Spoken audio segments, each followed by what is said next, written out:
Hello, everyone. Welcome to another live stream for History Valley podcast. Today, I'm joined by almost Dr. Jack Bull, and today we're going to be discussing the earliest collections of Ignatius of Antioch.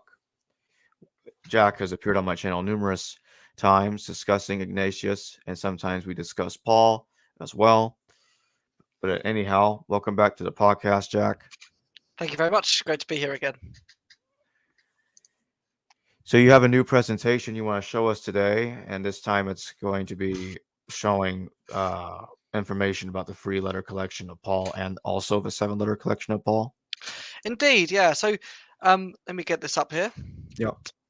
So we've been on the channel a few times now talking about Ignatius of Antioch, and we thought a lot about the broader questions. But today I thought it'd be helpful for people to see some of the inner workings of what goes on behind the scenes when scholars are trying to ascertain which text is older or which text is newer.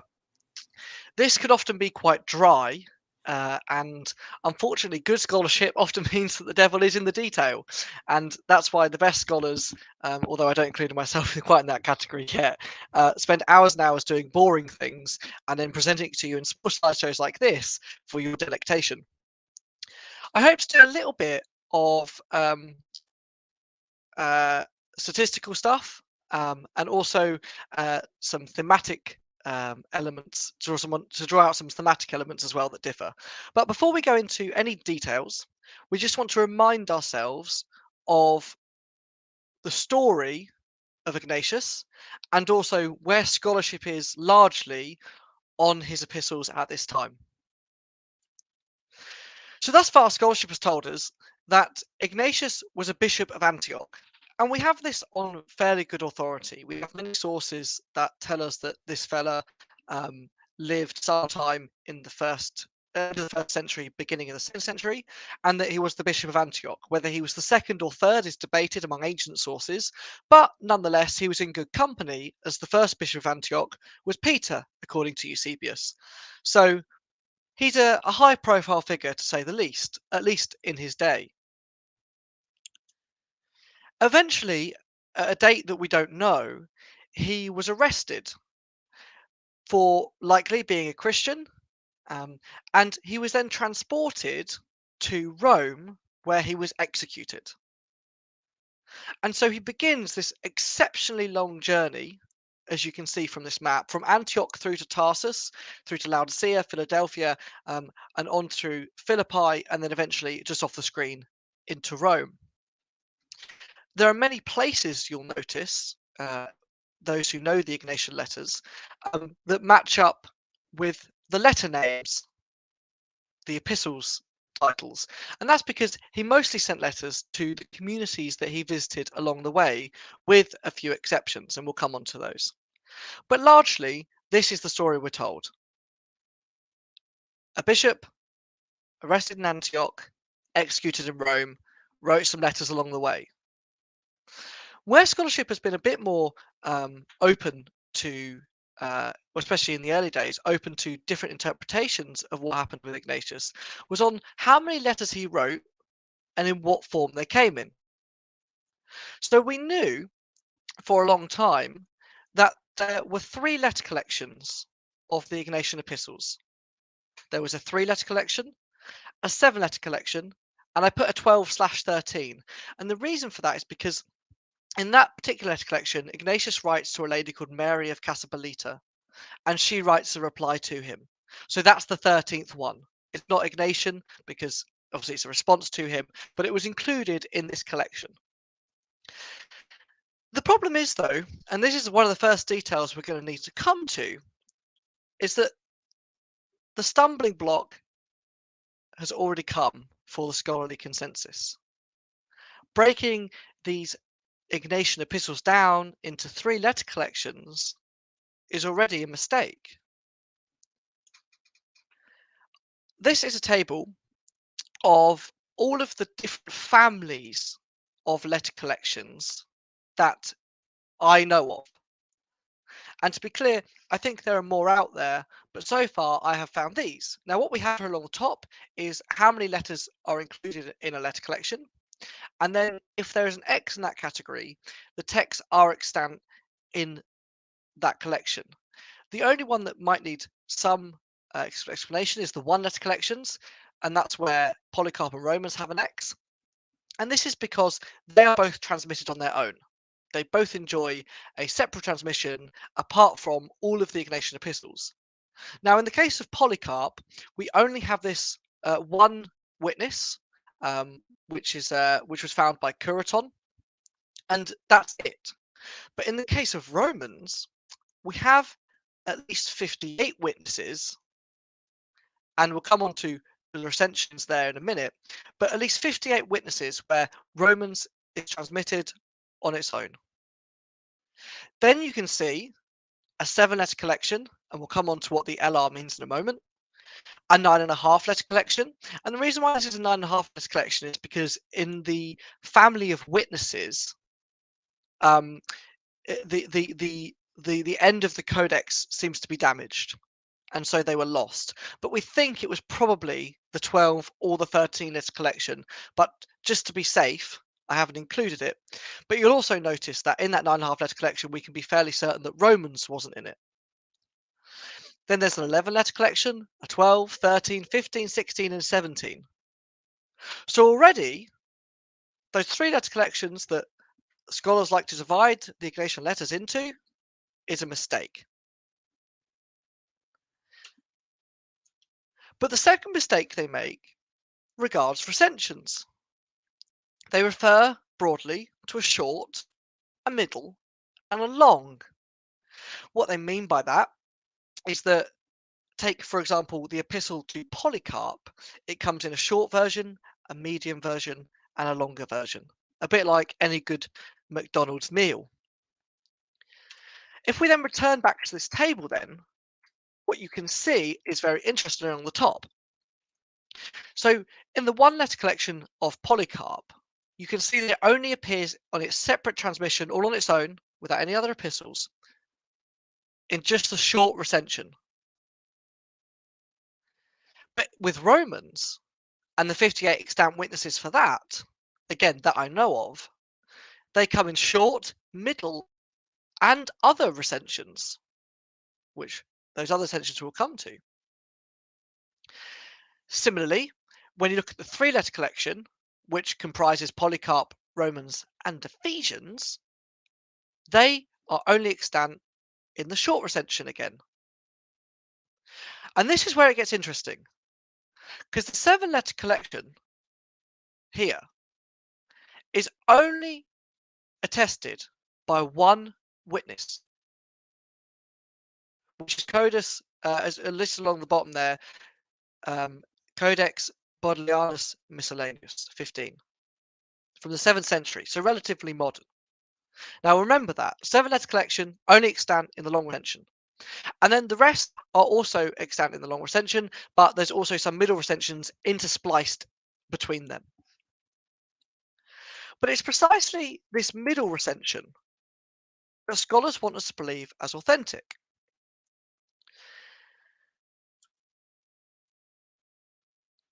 But a brief note about recensions.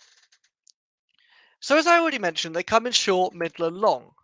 But in the case of Romans, we also have an Arabic recension and the recension of Simeon Metaphrastes, which is largely different from the other 3 main recensions that we have just spoken of. And again, only Romans appears in the Arabic and the Metaphrastes version. In addition to those, there are also some minor deviations even within those families of codexes that I just mentioned. And there's one rather crazy witness that paraphrases basically the entirety of the Ignatian epistles and is unashamed about doing so. So we can no longer talk of 3-letter collection, and we can no longer talk of 3 recensions. We've got at least, how many was there? Let's have a look. 1, 2, 3, 4, 5, 6, 7, 8, 9, 10 letter collections, maybe 9 if you exclude the 9.5. And then, in addition to that, you've got 3, 5, 6, 7 recensions. So scholarship has already failed solely in its nomenclature to deal with the Ignatian question, trying to fit the epistles into boxes based on their own preconceived ideals.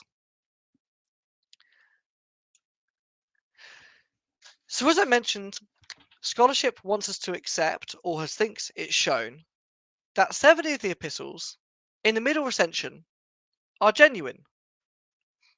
But as we just saw in the table, these 7 epistles do not appear on their own, i.e. without the other 6 or the other 5 that come with it, in the middle recension. Let me say that again. If you want to find the epistles that you will have in any copy of the Ignatius of Antioch's a book about Ignatius of Antioch, if you want to find these epistles in a codex in their middle recension form, you cannot find them. The scholarly consensus is not present in any extant manuscript. And yet, that detail gets overlooked in every critical edition I've ever seen. So, we then get to a man called William Cureton, who has recently been a real hobby of mine, learning about his life and his work. I recently bought a letter that he wrote back in the 1800s, and I hope soon to visit his grave. But arguably the most important contribution that Cureton made to scholarship was the publication of the 3-letter collection in the short recension, which he believed vindicated the idea that the 7-letter collection was in part a forgery. And he published them. And for a short time, these epistles here, Polycarp, Ephesians, and Romans, were regarded by most as the genuine epistles. And when I say a short time, I mean in the space of about 20 years, his thesis was predominant, that these 3 epistles in their shorter form than is now the scholarly consensus were authentic. Then a man called J.B. Lightfoot came and supposedly crushed his theory, and since about 1885, scholarship has been more than content to just agree with their findings. So, my job then was to come in and try and disprove Lightfoot and show that the 3-letter collection presents an older form of the text, not necessarily the oldest or even per se authentic, but at least an older version than the shorter 7-letter collection, i.e. the middle recension of the 7 letters. So how do I do this then? How does one go about proving such a thing? Well, the first way is to look at words that are used in the letter collections. To be clear here, the S7LC refers to the middle recension of the 7-letter collection. I appreciate nomenclature is confusing here for those who might not have seen previous videos or understand the Ignatian question. But essentially, 3-letter collection is Cureton's text. The S7LC is the common consensus. So the first thing you do is we can look at words in the Ignatian epistles. And as the FBI say, and have talked about, when they are trying to work out who wrote certain tweets or who wrote certain letters or things like that, they always say that it's the little words rather than the big words that really give away authorship. It's very easy for us to talk about big things, right? If I want to include the resurrection into a narrative, I could do that and just add the word resurrection and tell you a little story. But what I can't do so easily is change my style of writing, change my word preferences that make up the vast majority of what we write. And so here, what I've given is a series of prepositions that are used in the 3-letter collection of Ignatius Polycarp and the 7-letter collection of Ignatius Polycarp, and then the percentage that those words make up of their respective epistle. Now, why is that helpful? Well, in the case of N, Ace, and Dia, which is the top 3, we don't see too much of a discrepancy. Perhaps in the case of Dia, the jump from 5 to 12 is slightly big, particularly when one looks at the percentages they make up of the epistle, but we'll give it a buy. The first problem we seem to get to is kata, which can mean either according to or against, depending on how it's used. And you can see that in the three-letter collection of Ignatius to Polycarp, it's used 6 times. And in the 7-letter collection, it's also used 6 times in those places where the three-letter collection shares it. So that means that in parts of the text that the 7-letter collection attests on its own, i.e. not in the 3-letter collection, it does not use the word kata again, implying that whoever wrote the 3-letter collection version of kata of Ignatius Polycarp liked the word kata, and whoever added the little bit on the end did not. We see the same with peri, epi, para, huper. And contrary to that, we find son not used in the 3-letter collection of Ignatius Polycarp, but it is present in the 7-letter collection's attestation. These are important building blocks for creating my hypothesis. On their own, okay, granted, one could say that this is just an anomaly. It's an outlier. Okay, you found these 5 words that the 7-letter collection doesn't know, but the 3-letter collection does, and one vice versa. This isn't enough. Well, in that case, we move on to conjunctions. And you can see here even more of a contrast. The simple word day, which means but or however. And it's that I cannot get across to non-Greek speakers how common this word is. I mean, it's so frequent in all literature, basically. And yet, in those chapters that the 3-letter collection doesn't attest, that are present in the 7-letter collection, it's not used. It's only used by the 3 letters. Sure, the 7-letter collection doesn't remove it, which would make sense, right? If you're interpolating something, who wants to remove the word but or however? But we can see the 7-letter collection author, or interpolator as I want to call him, does not have it in his regular style of writing. Again, we find the same with Allah. In the case of Gar, it's even more peculiar because the 3-letter collection has it once more than the 7 letters, which is crazy. The 7-letter collection apparently omits it in one place. And the same with te.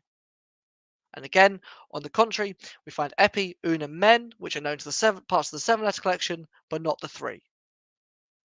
If you're still with me, and these statistical analyses aren't too boring for you, what you can see now is this coming together. It isn't just prepositions, it's also conjunctions. And these things are split straight down the line. If the 3-letter collection knows it, the 7-letter collection doesn't. If the 7-letter collection knows it, the 3-letter collection doesn't. Now, one of the ways that I've tried to corroborate what I'm saying is by showing that the 3-letter collection is also internally cohesive and consistent in the way that they use words. Now, I don't want to run through all of these words, but what this table shows essentially is that all of the words that are used, all these prepositions that are used in the 3-letter collection, are consistently used across all the letters, i.e., they show a common authorship all the way through. Now, the 7-letter collection does this as well, but when you compare the two, it doesn't work out. Somehow there's a discrepancy. If you compare the 3-letter collection text with the 7-letter collection text, they don't use words in the same way.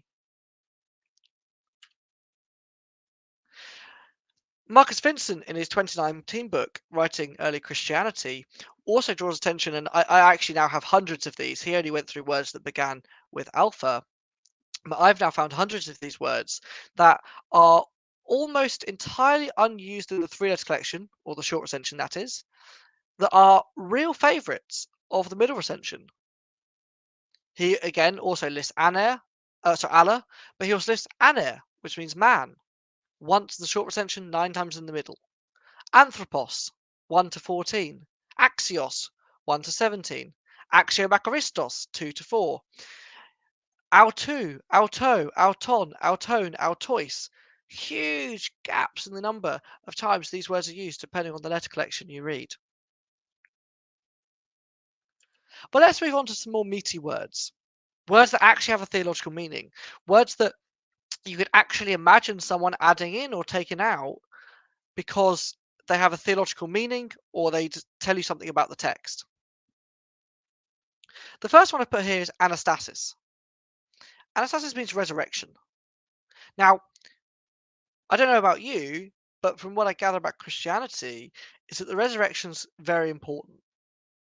It might actually be one of the central doctrines of Christianity. And sure enough, the seven-letter collection, it doesn't really pull its weight that well, but at least it mentions the resurrection 3 times. The three-letter collection doesn't mention it at all. At no point in the three-letter collection of Ignatius of Antioch does he mention the resurrection, either of the Lord, of the saints, of us. Literally nobody wants to know about the resurrection in Ignatius. Then we've got Asia, a simple place name. I mean, come on. That's surely why do we have the difference here?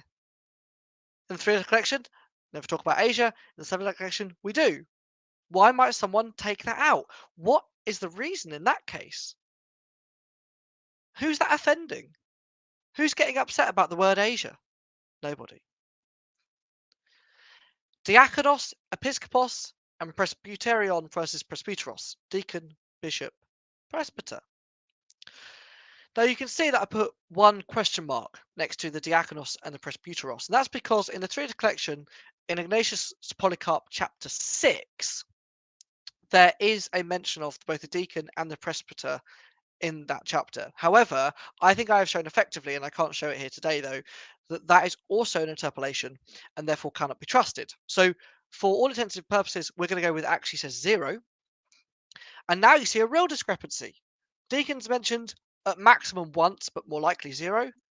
18 times they occur in the seven-letter collection. Presbyteros, once, or maybe 0. 22 times.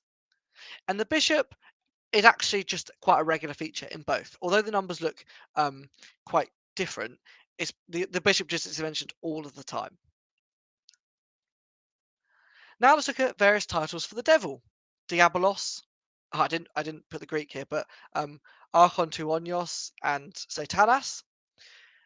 A maximum, and I mean maximum, again there should be a question mark there really, they are mentioned twice in the three-letter collection. In the 7 letters, 12 times!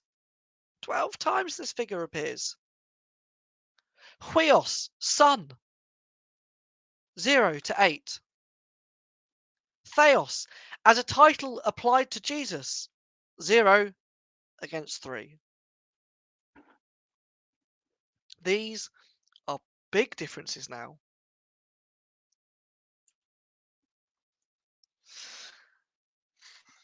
In his 2006 book, Alan Brent wrote a really interesting argument where he suggested that Ignatius of Antioch was making use of rhetoric and themes from the second sophistic, and that Ignatius was trying to use the imperial cult as an example for the bishops, presbyters, and deacons in his own letters. So I took the vocabulary out that Brent was particularly interested in, and I found a similar thing occurred as with our last words.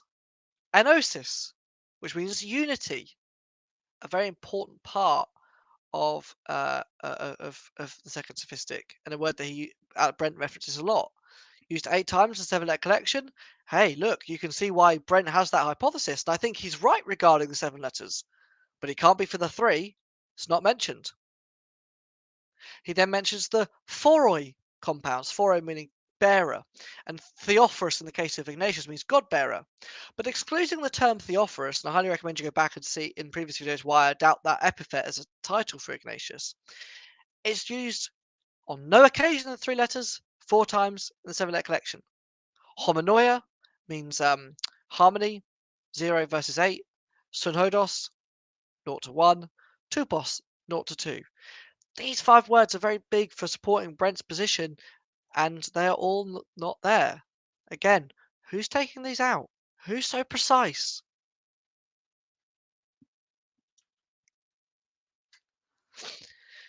Now we get to not just words, but more specifically, names. And again, this was first noted by Vincent. Here we have all of the names that are mentioned in the Ignatian epistles and the letter that they're mentioned in. Now remember, the ones we're really interested in are the first 3, Polycarp, Ephesians, Romans. And the names mentioned in them are completely different across the letter collections. But it's even more confusing for the 3-letter collection, because actually all of the names that you see there, except Ignatius, Polycarp, and Onesimus, are not present in the 3-letter collection. So this table is for the 7-letter collection. But now cut all of it out of your head, except the top 3, and that's what you're left with. Who's taking those names out? Who has a motive? Who had such a grudge against Crocus? Who had such a grudge against Epitrupus's wife? They said, we're not having you in this. Get out. Removed. Gone. Okay. Now we're going to get really deep. We've covered now how we can track words and their removal, particularly in the case of conjunctions of prepositions. Who's got the time to be that surgical? We looked at some names, okay, some thematic words, okay. But this is where the drama starts, because this is where we no longer just talk about Ignatius. We're no longer just affecting our own little place. We're now starting to impact others. These are the attestations of the canon in the 3-letter collection, i.e. the short recension, and the shorter 7-letter collection, i.e. the middle recension. Again, exclusive nomenclature there, it's confusing, I know. And the canonical references they bear within them. You can see that there are 63 references in the middle recension of the 7 letters. 63 is a lot, versus only 29 in the 3-letter collection of the short recension. Now, I should make clear that this is the table that is the most generous I could possibly be, even to the point where I think I disagree. Right, and we've done this on the channel before, talking about attestations and possible attestations. This is me being generous. This is me even including the ones that I don't think are genuine, that are clearly not allusions in some cases. And yet, the disparity is so different between canonical references. Particularly in Ephesians, we get 4 times as many canonical quotes in Ephesians in the middle recension of the 7 letters versus the 3-letter collection. And in particular, I think about 1 Corinthians and Ephesians, which are so common, but alas, the numbers differ. If I was to actually put this table in more of a realistic rather than optimistic outlook, not wanting to alienate New Testament colleagues too quickly, I would probably say that the total for the short recension is actually 0. There are 0 canonical references, but everyone knows me, I'm a generous kind of man.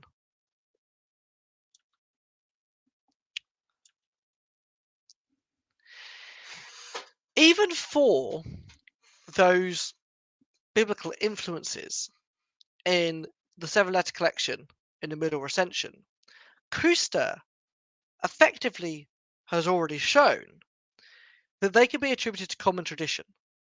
That actually there is nothing that specific in these apparent allusions or quotations that requires a literary dependency. It may well have been the case that Ignatius just knew the same material as these guys, as Matthew or Luke or John or Paul or whatever. Now, this position has been refuted, right? And one of the refutations of it was by Corwin. And she said, well, because of the amount of references to the canon in the Middle Recension,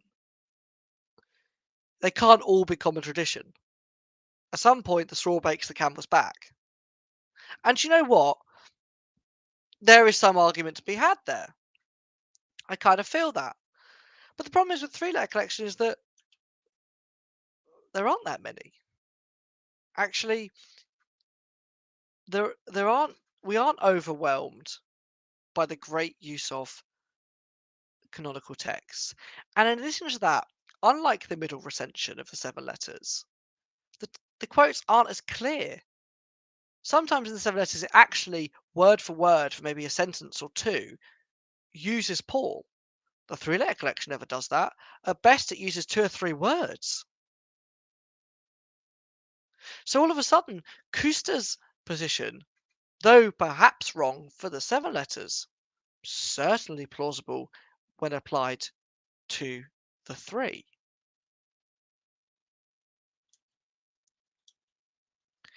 In addition to that, if we are quoting from the canon, let's say in a dream world, that Ignatius has before him the 27 books of the New Testament that you and I currently pick up when we grab our Bibles. Why does he not mention the infancy narrative? I put perhaps see Ignatius Ephesians 19 here because it does mention the virginity of Mary and the birth of our Lord, but we get no narrative. I mean, we don't get anything about the staple. We don't get anything about how the wise men turned up or that Mary went to meet Elizabeth. We just get Jesus is born, and that's it. Well, and Mary's a virgin.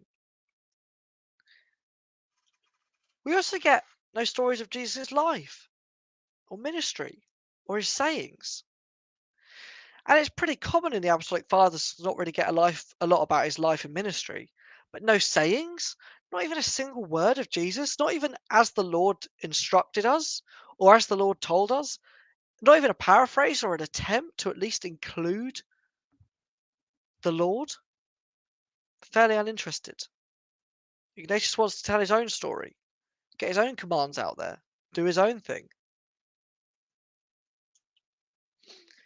And lastly, and perhaps most strikingly, and this, viewers, almost, it was lucky not to take me off my chair, actually. There is no mention of the trial, the crucifixion, the resurrection, or the ascension in the 3 letters. We get 3 mentions of the cross, but never the crucifixion. And as far as I gather from Paul, we preach Christ crucified as Christians, but not if your name's Ignatius of Antioch, you don't. In fact, you don't even bring it up. 2 of the most significant, or 3 if you include the incarnation, 3 of the most significant parts of Jesus' life are omitted in the 3-letter collection.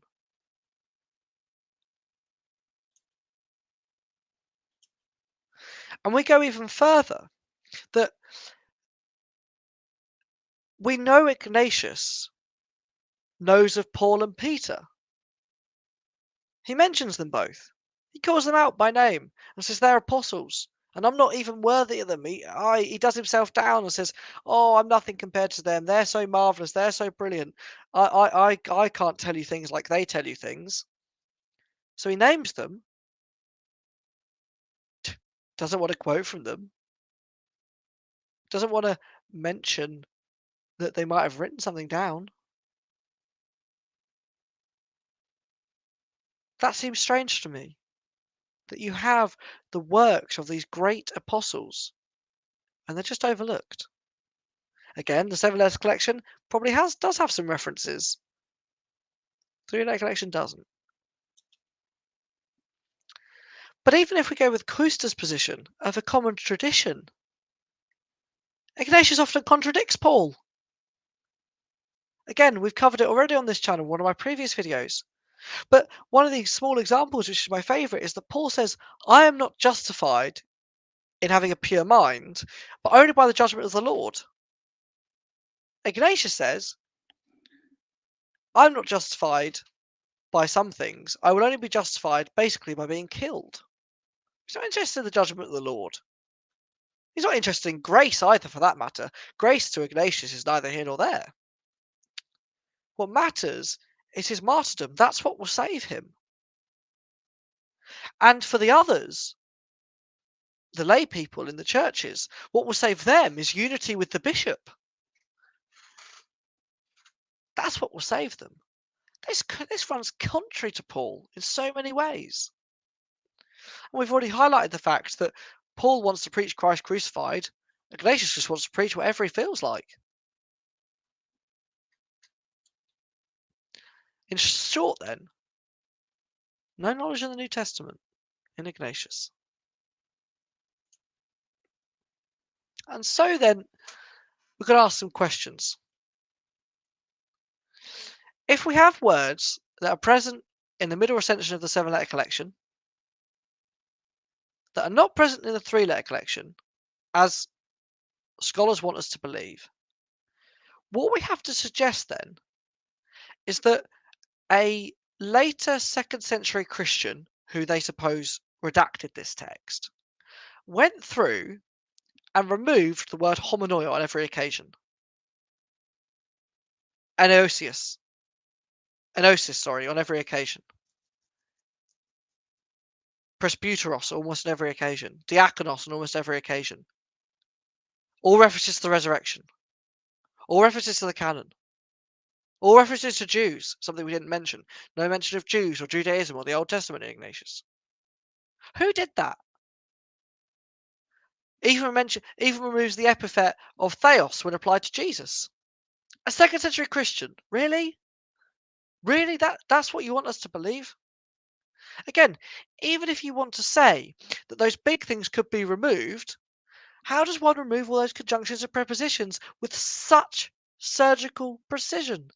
It must have taken him hours, days, months, even years to have the skill to do that.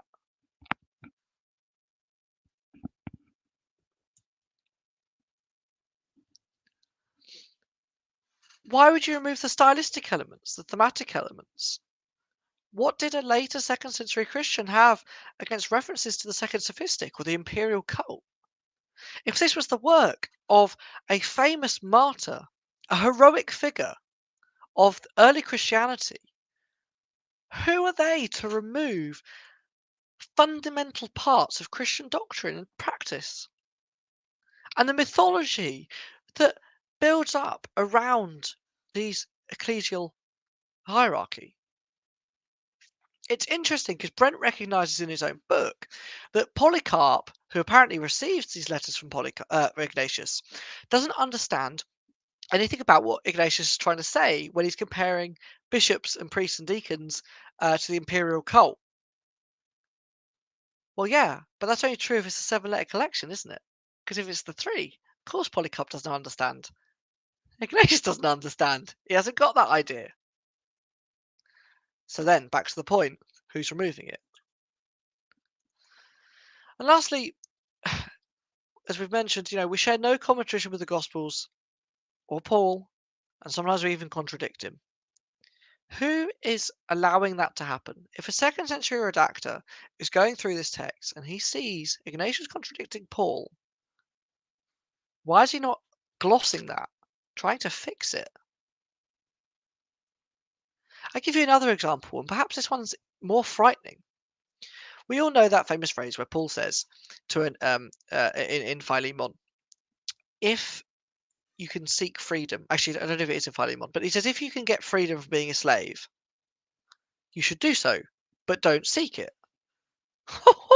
Ignatius would have gone spare.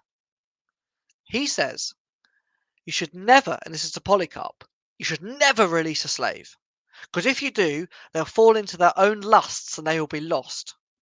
I don't know what the word lust implies on the case of Ignatius on this particular occasion, but nonetheless, completely runs opposite to Paul. Obviously, the resurrection issue is bigger, but there's two not ideal. So then, which way did the text evolve?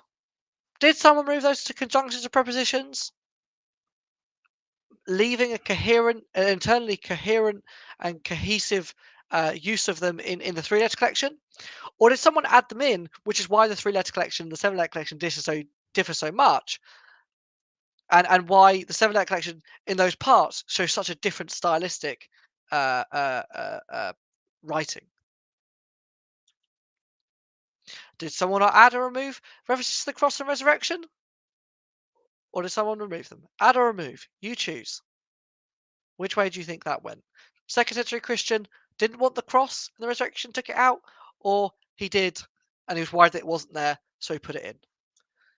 And lastly, as the canon evolved and became more widespread, and others such as Marcion had counter canons, did someone choose to remove those canonical references, or were they added in? I leave you with that as an open-ended question, and you can decide which you think is the more plausible.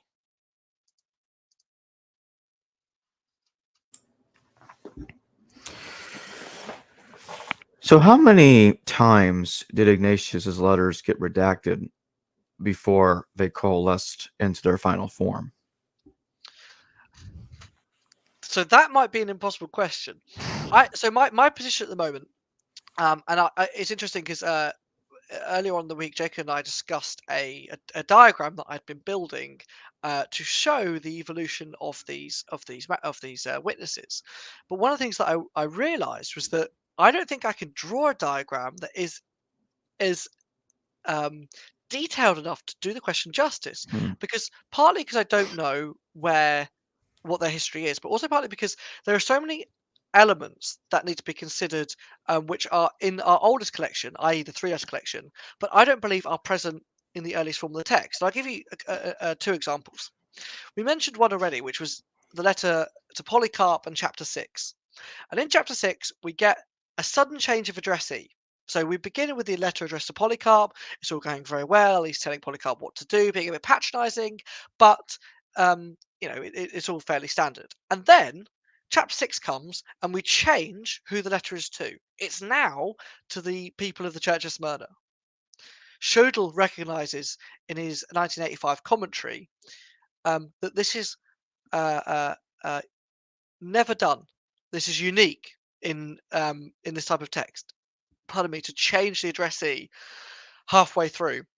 He doesn't recognise it's a problem. Of course he doesn't. He wants the seven-letter collection to be genuine, but it is a problem. Now, although this is also present in the three-letter collection, which Curaton would have accepted as well, my position is that there are a couple of problems with it. The change of addressee being one, the content of including bishops, priests, and deacons, where they're not mentioned anywhere else, being another, and some stylistic and lexicographical things, sort of, which are also very relevant. And so the question is then, if I'm right, and Polycarp 6 is an interpolation, where did it come from? Because it clearly comes before the seven-letter collection and the middle recension's invented, and in addition to that, it was after the three-letter collections without it, if that makes sense. So I don't know where it's come from. I don't know how it's got there. And then we move to our second example, which is Ignatius the Ephesians chapter 19, which tells the story of how the three mysteries were kept secret from the devil, or sorry, the ruler of this world. And again, we then move into this really complex sort of mythological hymn. And it's been long recognized that this hymn might actually not be Ignatian. But it is also present in the three-letter collection. See, if it wasn't, that would make sense. But because it is, I don't know what to do with it now, because it's present in the oldest form of the text we have, but it's likely not original. So now I have two chapters at least that are not part of the original Ignatian letters as far as I'm concerned. But then where did they come from? Did they come in at the same time? Were they written by different authors and then put in at the same time? Were they written by different authors and were added at different times? And these are things that I'm not sure I'd be able to answer without more manuscript evidence. In addition to that, because their theology and purpose of inclusion seems so radically different, that pretty much suggests my last um, scenario, that they were from two different authors in two different times in two different places, and therefore tracking them down may well be impossible. So we've got the history of the three-letter collection. Even that is complex. But then one would like to think that it naturally progressed into the 3 in the short recension, then the 7 in the middle recension, and then into the long recensions. But then again, we have issues, because why are Romans and Polycarp separately transmitted? And why does Romans appear in at least 5 recensions rather than the 3? And was the Arabic and the Simeon Metaphrastes one before the middle, or after the middle, or before the third, the long and after? Who knows? And in the last stage of this puzzle is, and this is where it gets, I think, the most complicated and the worst scenario for all scholars. And this has been long recognised by a guy called Funk, in the turn of the last century, is that sometimes it's the long recension in Latin that might present the earliest version of the text. And if that's true, then the question is even more complex than we'd first thought. Again, I'll just give you one example of that. We've talked about it before on the channel. Ignatius always introduces himself at the beginning of his epistle as Ignatius, the one who is Theophorus, God bearer. But this title is erroneous and cannot have been part of the original text. Ignatius isn't known as Theophorus until up to the 7th century. It's a completely unknown title for him. And in many of the Aramaic and Syriac texts, he's known as Lebesheloho, i.e. the one God-clad, the one clothed in God. Excuse my pronunciation of Syriac. And this also seems to be an interpolation. So, with these two things considered, and I couldn't work out where this was, why these two things were, what the original introduction would have been, I came across Ignatius to Polycarp in the long recension, in which he's called Ignatius the Bishop of Antioch. That's a weird introduction. Now, again, in every other letter in that collection, he's called Ignatius, who is Theophorus. But yet in this one epistle, the scribe clearly translated it diligently. He's called Ignatius, the Bishop of Antioch. And this, to me, seems like a far more plausible self-introduction than God-bearer or God-clad, as he's often known as well. And so then the 13th letter collection presents the oldest text again. So the evolution of these texts, basically, is what I'm trying to say to you, is that until we get a critical edition of Ignatius's letters, and to be clear, that would probably be a 5 to 10 year task doing that. I did want to do it, and I applied for a grant, but then some things happened which meant I couldn't proceed with it. But only that could answer the question, or at least go some way to answering the question. But without it, until we collate every witness, and as you saw, there's at least 58 witnesses to Ignatius to the Romans, never mind all the other epistles, I think we'll be lagging. And I don't think we'll be able to answer the question fully. Does the free letter collection indicate that Ignatius wrote other epistles that have been lost? That is a great question. No. And what's really interesting is the 7-letter collection adds in a part to it which implies other letters. Again, who wants to remove that? Why get rid of 4 other letters? Let's say the 7 are genuine for a moment in the middle recension. Who wants to remove that? Why are we doing this? What's the point? It's interesting as well because one of the earliest witnesses to the Ignatian letters is Polycarp's letter to the Philippians, in which he mentions Ignatius twice, in chapter 9 and in chapter 13. And in chapter 9, he mentions Ignatius in a fairly benign sentence. He just talks about a great man and people who suffered and died with him, alongside Rufinus and another guy. And so we don't really get a lot from that. But interestingly, he mentions that he died, or at least he seems to think he's dead. But in the second mention of Ignatius, in chapter 13, it mentions that he doesn't know what happened to Polycarp doesn't know what happened to Ignatius, and that he wants more information about what happened. I.e., is Ignatius still alive? Did I miss something? Did Polycarp get short-term amnesia between chapters 9 and 13. And it's my position that chapter 13 is actually an interpolation. And the reason for that interpolation is because that also implies that Ignatius wrote more than one letter to the Smyrnaeans and to Polycarp, i.e., in the three-letter collection we only have Polycarp, Ephesians, Romans, but in the seven-letter collection we add in Smyrnaeans as well. And that seems to be what that passage is trying to do. Is it's trying to introduce another letter and a few others to the corpus. In the case of the three-letter collection, though, like I said, there's nothing at all to imply that he wrote even one more in each letter, right? Ephesians makes no reference to Romans or Polycarp, and so the others also. We also don't get the same narrative.